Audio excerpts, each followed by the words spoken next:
বুধবার দুপুর ১টায় মাতারবাড়ি আরডি ব্লকের অন্তর্গত উদয়পুর পশ্চিম কিলপাড়া গ্রাম পঞ্চায়েতের কমিউনিটি হল করে আমরা করব জয় গ্রামীণ সংগঠনের উদ্যোগে ক্যান্ডেল ইউনিটের শুভ উদ্বোধন অনুষ্ঠিত হয় মঙ্গল প্রদীপ প্রজ্বলন করে। এই দিনের শুভ উদ্বোধনী অনুষ্ঠানে অংশ নেন গ্রাম পঞ্চায়েতের প্রধান মিমন মিয়া। বিশিষ্ট অতিথি হিসেবে ছিলেন মাতারবাড়ি ব্লকের দেবাশিস দেবনাথ, ব্লকের লাইভলিহুড কোঅর্ডিনেটর অনিমেষ দাস ও মাতারবাড়ি পঞ্চায়েত সমিতির সদস্যা শিকা দাস সহ প্রমুখ।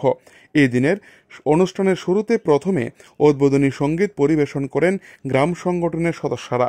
পরে ভাষণ রাখতে গিয়ে খিলপাড়া গ্রাম পঞ্চায়েতের প্রধান মিমন মিয়া বলেন, ভারতের প্রধানমন্ত্রী নরেন্দ্র মোদী 2014 সালে প্রধানমন্ত্রী হওয়ার পর থেকে তিনি মহিলাদেরকে আত্মনির্ভর গড়ে তোলার জন্য কাজ করে চলছে। মহিলারা যাতে স্বনির্ভর হতে পারে তার জন্য কখনো ব্লকের মাধ্যমে আবার কখনো পঞ্চায়েতের মাধ্যমে নানা সুযোগ সুবিধা দেয়া হচ্ছে মানুষের সাথে। রাজ্যের মুখ্যমন্ত্রী মানিক সাহাও মহিলাদেরকে আরও বেশি করে বিভিন্ন সুযোগ সুবিধা গ্রাম স্তরে পৌঁছে দেওয়ার লক্ষ্যে কাজ করে চলছে ব্লকের মাধ্যমে। প্রধান মিমন মিয়া আরও বলেন, আজকে 14 জন মহিলারা যেভাবে একযোগে সিদ্ধান্ত নিয়েছে নিজেরা আত্মনির্ভর হবে মোমবাতি তৈরি করে, তাতে করে এক উজ্জ্বল ভবিষ্যৎ সামনের দিকে রয়েছে বলে তিনি ভাষণে তুলে ধরেন। এদিন গোটা অনুষ্ঠানকে কেন্দ্র করে ব্যাপক সাড়া লক্ষ্য করা যায় সাধারণ মানুষের মধ্যে।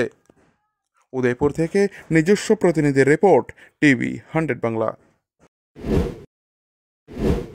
আপনারা আমাদের ভারতবর্ষের প্রধানমন্ত্রী যে নারী শক্তিকে সশক্তিকরণ, কিভাবে নারী শক্তিকে এগিয়ে নিয়ে যাওয়ার যে পরিকল্পনা আপনারা সেটা বাস্তবে রূপান্তরিত করছেন, তার জন্য আমি ব্যক্তিগতভাবে আপনাদেরকে সকলের জন্য শুভকামনা করছি এবং পঞ্চায়েতের পক্ষ থেকে আপনাদের এই কাজটা সম্পূর্ণ করার জন্য, যদি প্রথমও বলেছি আজকেও বলছি, আমার কোনো সহযোগিতা লাগলে আমি সর্বদাই, কিন্তু আপনাদের কাছ থেকে আমি সব সময় শপথ গ্রহণ করার পরে আজকে পর্যন্ত আমি অনেক সহযোগিতা পাই কাজের ক্ষেত্রে।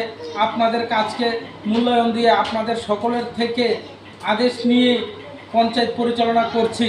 এই এলাকার উন্নয়ন স্বার্থে সার্বিকভাবে আপনারা যেভাবে দিশা দেখাবেন আমরা সেভাবে চলব এবং আপনাদের এই মঙ্গলদ্বীপ যে ফার্ম আজকে আপনারা শুভ উদ্বোধন করতে যাচ্ছেন, এই ফার্মের আমি দীর্ঘায়ু হোক এবং এই ফার্ম যাতে সফলতার সঙ্গে সফলতা অর্জন করতে পারে, আমি এতটুকুই বলবো। আপনারা অনেকক্ষণ আগে এসেছেন, এই কয়েকটি কথা বলে আবারও সকলকে শ্রেণীভেদে প্রণাম জানিয়ে